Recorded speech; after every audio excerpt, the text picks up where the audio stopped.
Going to be called the BBQ Night Shift. Okay, and during the BBQ Night Shift, what we're going to do is we're going to have a couple beers. Okay, we're drinking Lone Star tonight. We're going to be probably smoking a cigar. Right, this is the Rocky Patel Decade 10th Anniversary. Okay, we're going to be smoking some meat, and we're just going to be talking about different barbecue topics. Okay, and so tonight's topic is going to be about the 2024 Texas Monthly's Barbecue Fest that was about a month ago that me and my wife went to, and it was a great experience, and I'm going to tell you guys all about it. But before I do that, I'm gonna light this cigar up. Okay, I'll light the cigar up, and honestly, before I do that, what I want to do is I want to show you what we got on this smoker, because I know that's what a lot of you guys came here for. So we're gonna show you what we got on this smoker real quick. Okay, so we're cooking this brisket right now. We're sitting at about 250. We're gonna creep up to 275 here in a minute, but that's what it is right there. It originally started as a 20-pound brisket, probably closer to 15 now. Big old brisket here, so it's looking good. We're in hour number 7 of this thing being on. So usually I cook my briskets for about 12 hours is usually what they take. So we got about 5 more hours before this thing is looking right. Okay, so with that being said, we're gonna light this cigar. We're gonna talk about the Barbecue Fest and just chop it up. You know, in the future, these videos, these barbecue night shifts are going to be live streamed, so you guys will be able to interact and comment during the stream. But for this episode, please leave a comment. Let me know where you're tuning in from, what part of the country you're tuning in from, and you know how your last brisket turned out. What'd you do, and how'd your last brisket turn out? That's what I want to know in the comment section. We're gonna light this up, and then we'll talk about the Barbecue Fest. So, when it comes to cigars, you know, I like Rocky Patel, what I'm smoking tonight. I'm a big fan of Perdomo.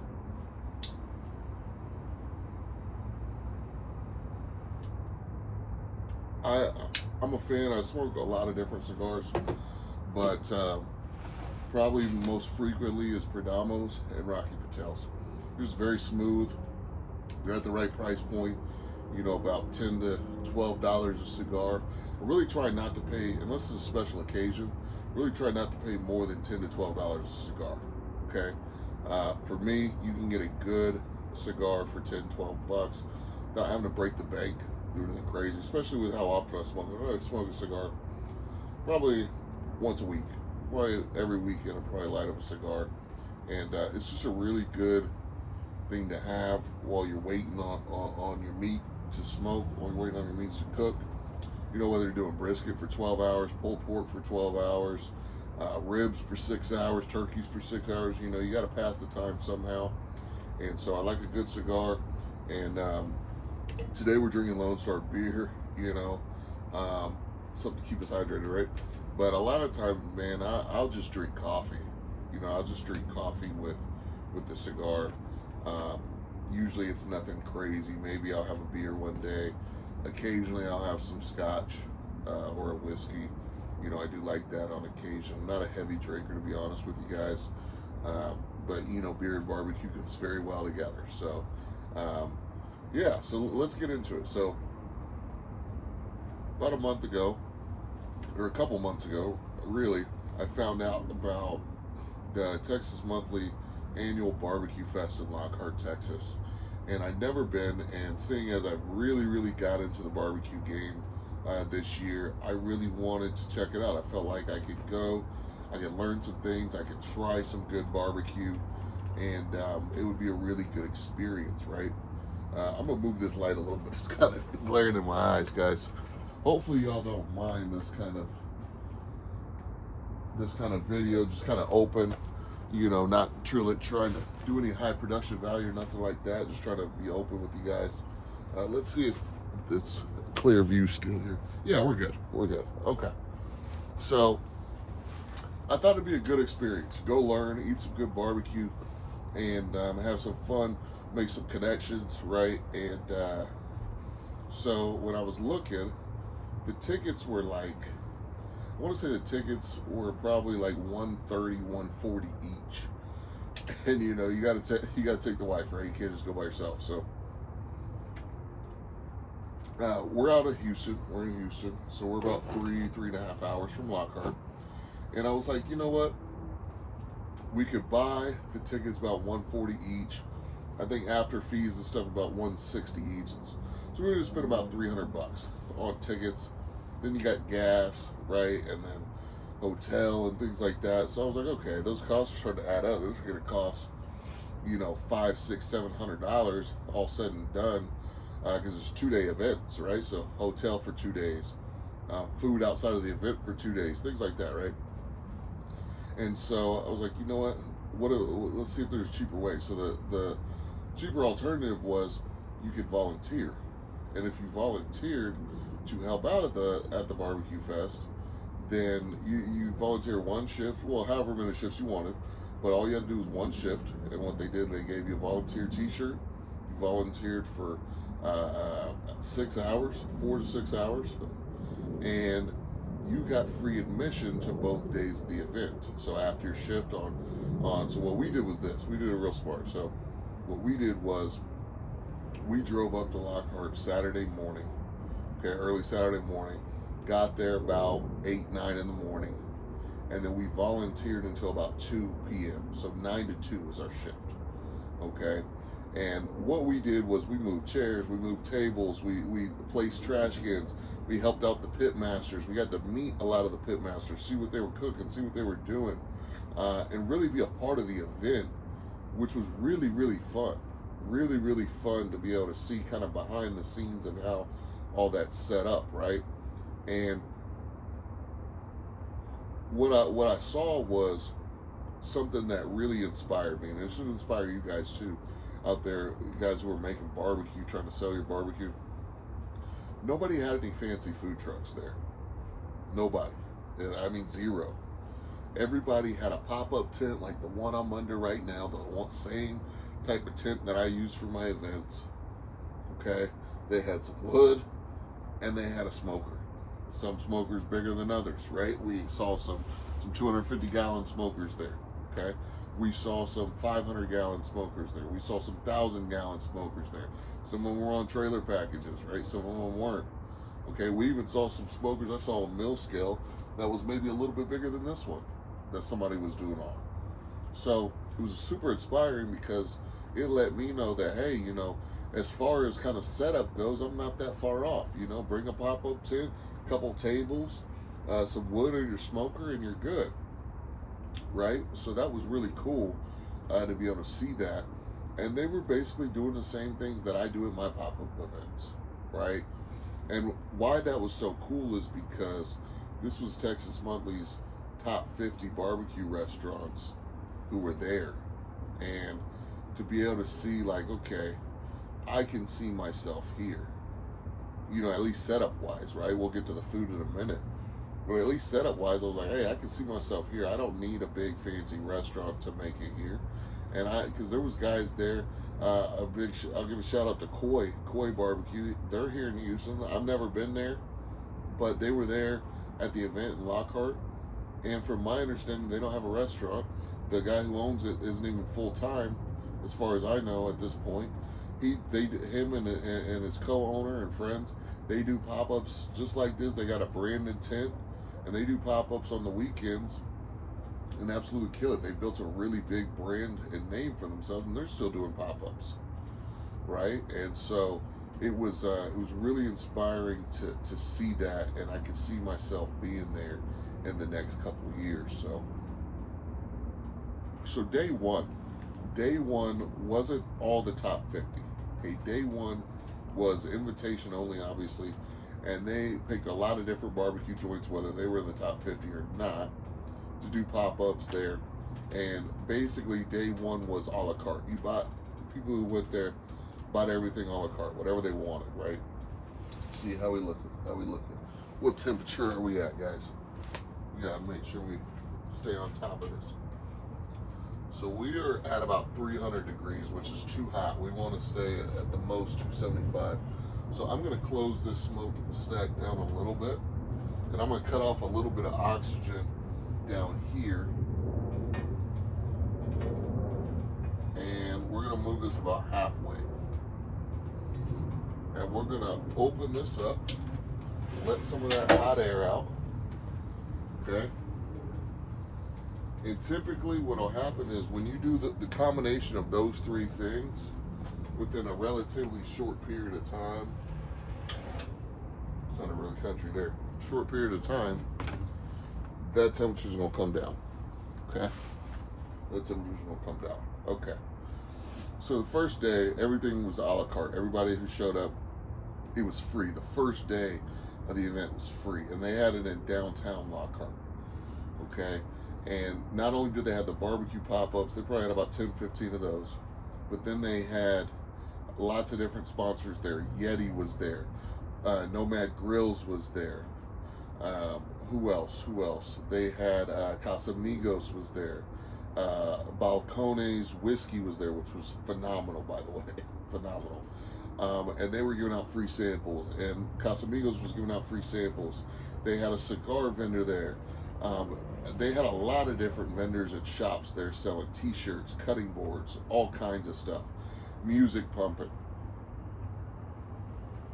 And so day one was cool. We got to volunteer. We got to set up the event. Worked 9 to 2. Got to scout out all the spots we wanted to hit when we got off.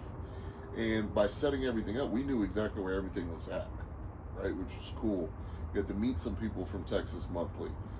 Learned a little bit about them and what they do on the barbecue side of things and the event side of things. And then we, at 2 o'clock, clocked out, took off our volunteer shirts, put our regular shirts on, and we went and got some free samples, right? The alcohol, went and got a cigar. And then right in downtown Lockhart is where Barbs BQ is actually located. And I really wanted to try them out because over the last probably 6 to 8 months, I've been deep in barbecue YouTube and really seeing what everybody's doing because, you know, I started my business about 6 months ago and I wanted to be the best. I still want to be the best. So I continue to look at other people and see what they're doing. And I try to mimic what the best people in Texas are doing, but also put my own flair, my own techniques on it because I've got over a decade's worth of restaurant experience and cooking experience. So I've got my own twist that I put on stuff, but I like to see what other people are doing because some people have good ideas, right? It doesn't always have to be original, you know. Success leaves clues, and that was one of the reasons why I went to Barbs BQ is because during my research, I was seeing that Goldie's was the new number one, okay? Goldie's Barbecue outside of Dallas, outside of Fort Worth, is they, according to Texas Monthly's last rankings, Daniel Vaughn ranked them as the number one barbecue place. And so the head pitmaster, when they got ranked number one, was Chuck. And she is the young lady who left Goldie's to open Barbs BQ in Lockhart. So I was like, okay, well, I'm not in Fort Worth area. I know Goldie's will be at the event on Sunday, but today's Saturday. Let me go see what I can and learn, see what I can visualize and see and taste from what their head pitmaster was in Chuck at Barbs BQ. So we went there after our shift, and it was a good experience. There was a line for, truth be told, there was a line probably from 9 in the morning, probably about 9 in the morning, maybe earlier, maybe 8, till, you know, we got off at 2. And some highlights of the food. So the green spaghetti, amazing, guys. I'm half black, half white. I'm not Hispanic. My wife is Hispanic, but she's from Houston. And green spaghetti is kind of the thing they do down in the Valley area. I spent some time in Corpus Christi. I opened a restaurant, big restaurant in Corpus Christi, And so I had heard about green spaghetti, but to be honest, I never tried it while I was down there. Man, this was good. It was very good. It was a very good side. I thoroughly enjoyed it, and surprisingly, my wife didn't really like it. I ended up eating the whole entire thing. It was great. And then the ribs was a very interesting spice mixture. They were good. The texture of the ribs were on point. The flavor of the ribs, they weren't bad. They were good. Just not my style. Just not my style. And I don't want to sit here and tell you, oh, it's because I like traditional, salt, pepper on my ribs, because that's not the case. If you guys ever have my pork spare ribs, the seasoning is I would say it's a very complex blend. There's probably 10 different ingredients in my rib rub, okay? And it was that rib rub was passed down by my grandfather, who was a pit master, and he won competitions in Kansas City in the 90s, and that recipe was his, and now I use it. But I don't have a simple recipe, guys, and I couldn't really, neither could my wife, we couldn't really vibe with the ribs, with the flavor of the ribs. But she's catering to more of a Hispanic audience, being her nationality. I get it, and it, it's good for the barbecue community to not always have the same food tasting the exact same way. So nothing wrong with it. It wasn't my cup of tea. Okay. Now the turkey. Okay. The turkey, it was good. The turkey was good. Not wow, but it was good. I like my turkey better. I think my turkey's great. Right. I think I make the best turkey in Texas. Period. The best smoked turkey in Texas. Period. I'll put that up against anybody. It's amazing. You guys got to try it when you're in Houston. Hit me up. Link up with Kirby's Barbecue. We'll get you some turkey.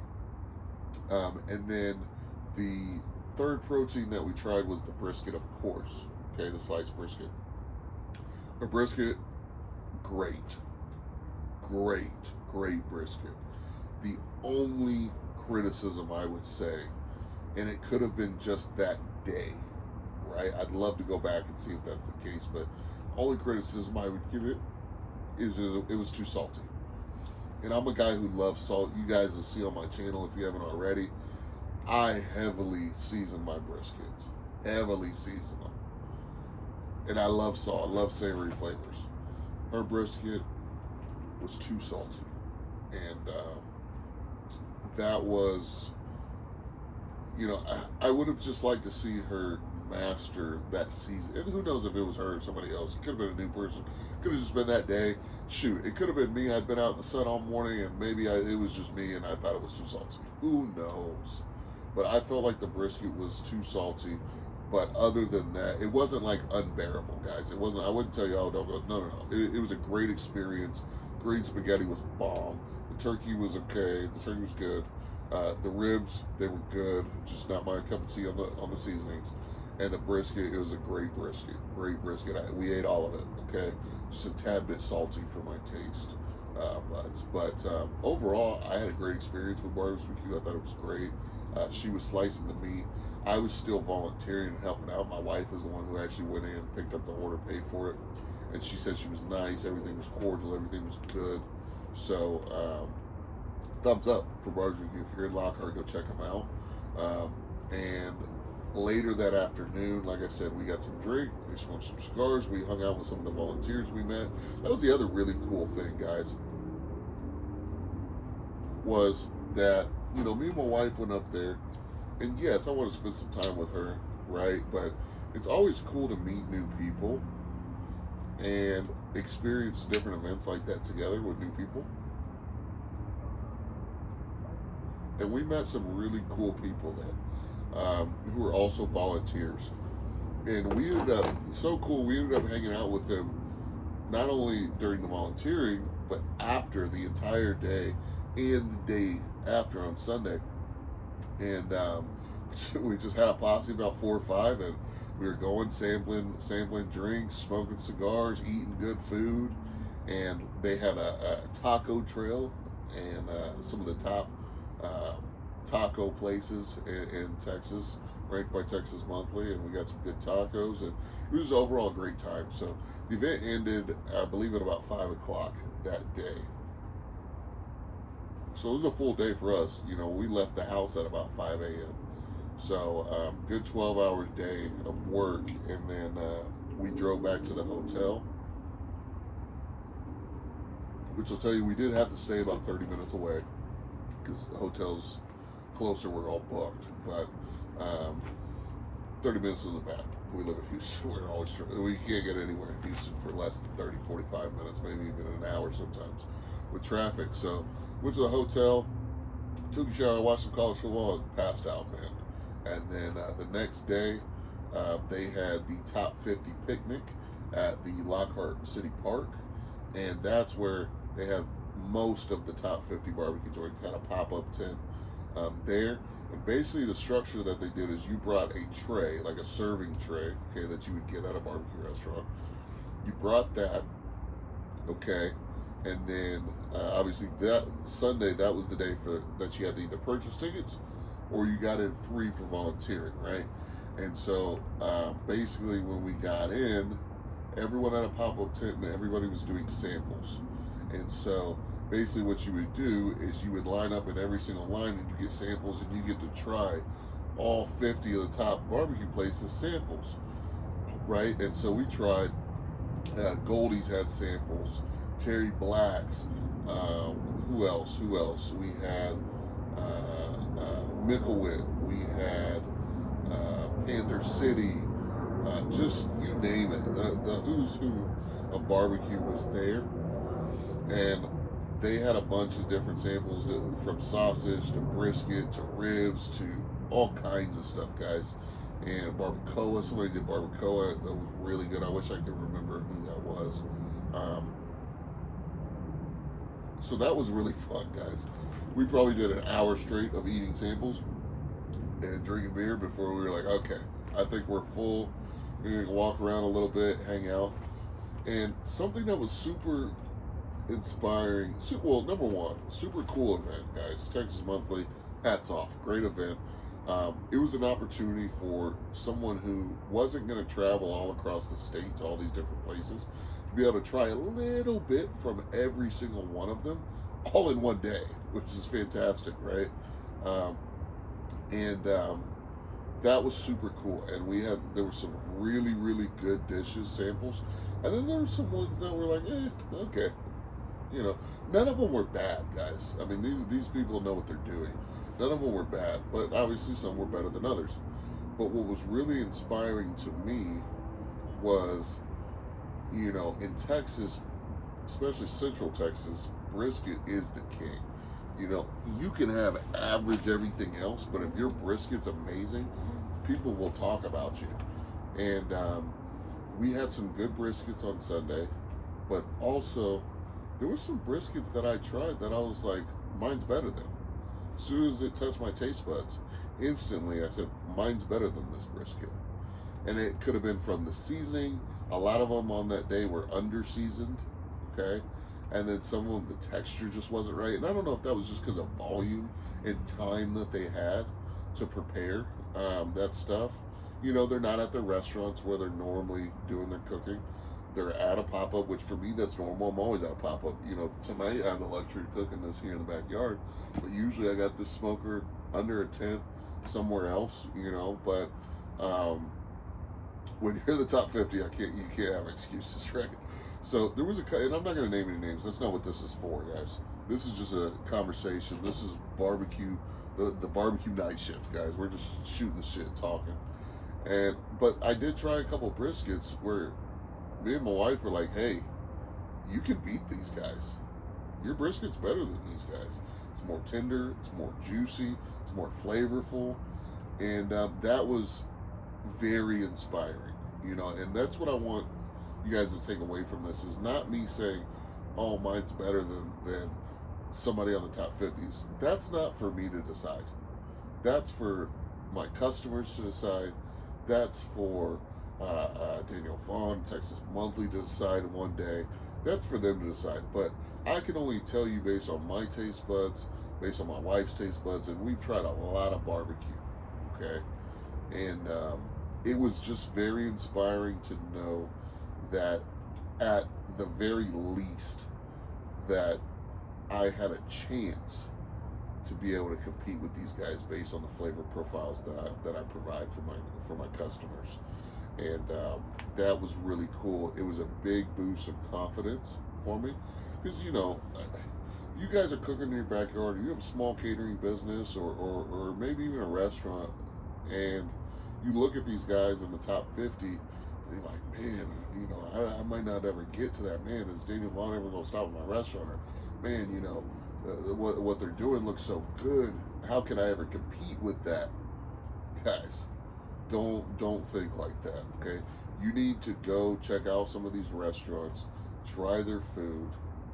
You need to go to the Barbecue Fest next year, 2025. It's in the fall, I think.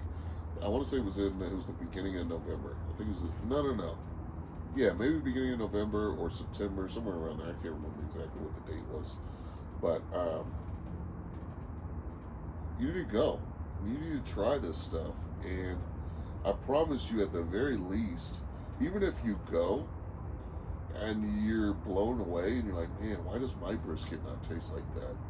You're going to pick up some skills, some techniques, some flavor profiles that you can take back home and try to perfect your barbecue. Okay, guys, I spent months, and I still do, reading Aaron Franklin's books. Okay, going to Franklin Barbecue, going to all these different barbecue places, and trying their food, and then coming back here in the backyard, throwing a slab of ribs on the smoker, throwing a brisket on the smoker, trying different things, and trying to figure out what works and what doesn't. And when I would make a mistake, I would go straight to Google. I'd use ChatGPT, or I'd go watch one of Jerby's barbecue videos from Goldie's, and I would figure out, okay, what did I do wrong? That way I could correct that for next time, right? Yeah, I'll give you an example. So I've got this offset, and then I've got a vertical smoker over here that you guys probably have seen in another video. And I was cooking my briskets on this vertical smoker not too long ago. Well, the problem is I had this big old charcoal and wood rack on the bottom that was like it lifted the fire about 6 inches higher than if I had just laid it on the regular stock grate in there. And what that was doing is it was causing the bottoms of my briskets to essentially burn and become really hard. And not every time, but a few times, I had to cut off the bottom of my briskets, and I had to chop it all up and just do brisket sandwiches and do no sliced brisket, because the bottom, it was just, and the whole brisket, it was just too dry to serve as sliced. It would have been too recognizable, too noticeable. People would have never came back. So I had to doctor it up. I had to throw some tallow. I had to chop it all up, throw some tallow in there, mix it up, and get it right to be able to serve for my event. And sometimes, something that I learned in my decades worth of restaurant experience is that a lot of times things don't go your way, and you have to adapt and evolve and get ready, because guess what? Customers are coming at 11 o'clock. They'll be there 11 o'clock, even if you're just posted up on the side of the road. Somebody's going to show up, and when they do, you got to put your best foot forward, even if you had a poor cook. You got to figure it out, right? And so that's something that I learned, and because after it happened, I'm like, why is this happening? Why is this happening? And I Google and look and search and whatnot, and I find out, oh my goodness, I've lifted my fire up 6 inches. Number one. Number two, in a vertical smoker, the heat's obviously coming from the bottom, and it's going straight up. My brisket is not seeing the fire in this offset. And here it's kind of a little bit of a different story. That heat's rising, hitting the bottom of those briskets, and it's not a good deal. So what I learned was not to cook briskets in this vertical smoker. Just don't do it. I can cook pork butts in it. I can cook ribs in it if I want to.